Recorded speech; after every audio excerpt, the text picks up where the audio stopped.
Hello everyone.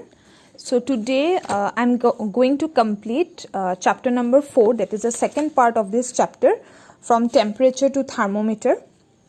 So in the last video I have completed up to expansion in gases, and in this video I will be completing the part 2, that is from temperature to how to read thermometer. Okay, so let's start. Now, temperature is actually the degree of hotness or coldness of an object. Okay, for example, we can judge that a person has fever by placing our hand on the person's forehead. Another example, say suppose if I place a bottle of water in a refrigerator, after some time we will see that it is cooled.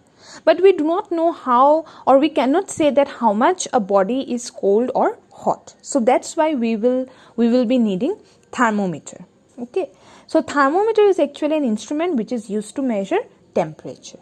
The working of the liquid thermometer, basically liquid thermometers are being used. So liquid thermometers are actually based on the principle that liquids expand on heating and contracts on cooling. This is the structure of the thermometer. You can follow this structure. Now, scales of temperature.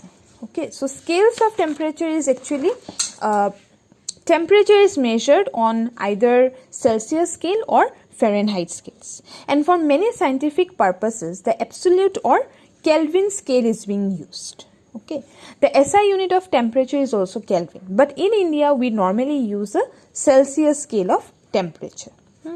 Then we have lower and upper fixed points. So fixed points are actually used in calibrating thermometers. To calibrate a thermometer, it is used to mark a thermometer so that you can use it to measure the temperature accurately. A fixed point is a standard degree of hotness or coldness, such as a melting point of ice or boiling point of water.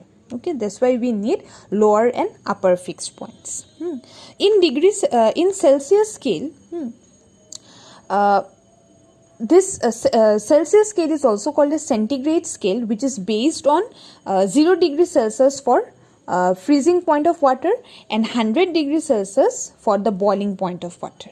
Okay, and the Fahrenheit scale, it is based on 32 degrees Celsius for the freezing point. Means the lower fixed point in the Fahrenheit scale is 32 degree Fahrenheit, and 212 degree Fahrenheit for the boiling point of water.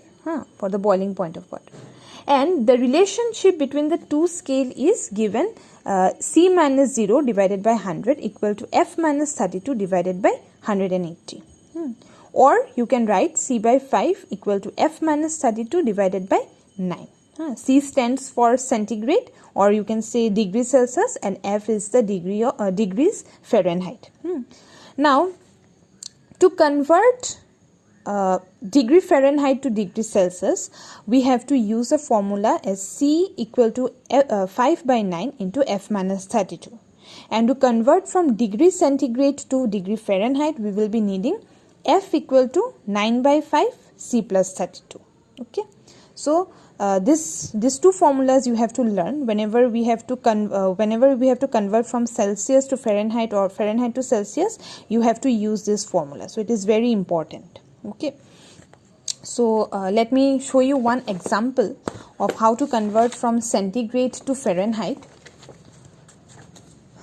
You see here, we need to convert from centigrade to Fahrenheit, 40 degrees centigrade to degree Fahrenheit. So whenever I have to convert from degree Celsius to degree Fahrenheit, I have to use the formula F equal to 9 by 5 into C plus 32. Okay, so in place of C, I will write here 40. Since the value is given here, 40 plus 32. Now when I will cut it, and I will get 5 8s are 40, 9 8s are 72, plus 32, that is 104. So 40 degrees centigrade is equal to 104 degree Fahrenheit. Okay, again same, if I want to convert minus 40 degree Fahrenheit to degree centigrade, how I will solve? According to the formula, we know that if I have to convert from degree Fahrenheit to degree centigrade, I have to use the formula C equal to 5 by 9 into F minus 32.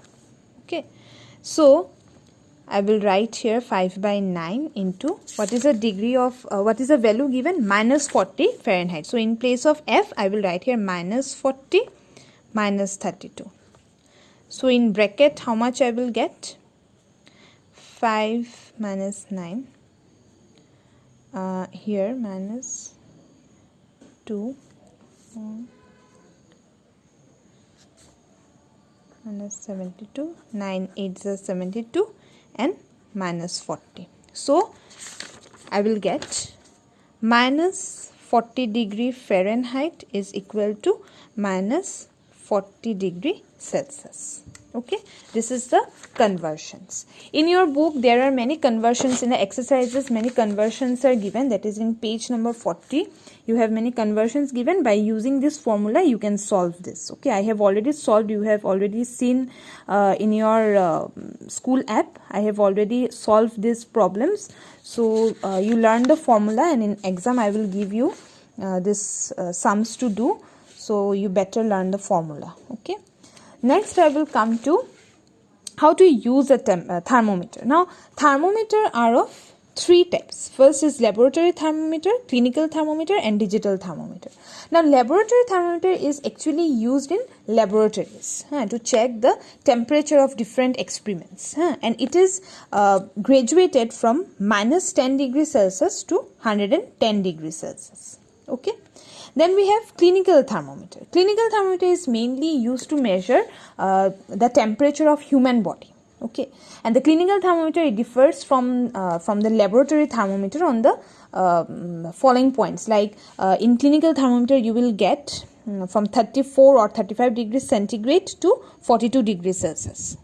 Why I am getting this measurements, why I am getting these values? This is because the temperature of the human body, it varies only within this range. Okay, and the normal body temperature of a healthy human is always 37 degrees Celsius.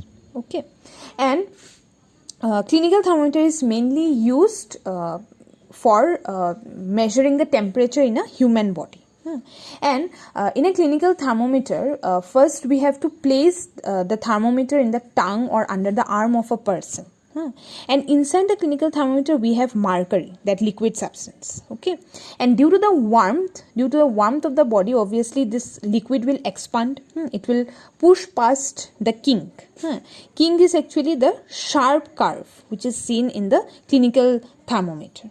Okay, and when the thermometer will be removed from the body, the mercury which is present in the bulb, it will contract. It will be cooled, and it will break the contact of the mercury in the stem, which is there in the stem, with the mercury in the bulb.